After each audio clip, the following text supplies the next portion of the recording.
Did you notice the sentiment score for the world is currently at plus 0.09, paired with a momentum of plus 0.39?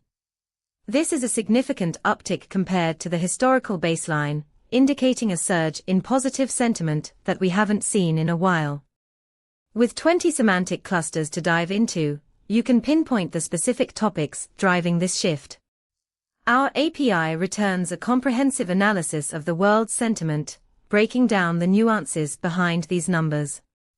For instance, you can leverage this data to enhance your trading algorithms or adjust your portfolio strategies based on the prevailing global sentiment.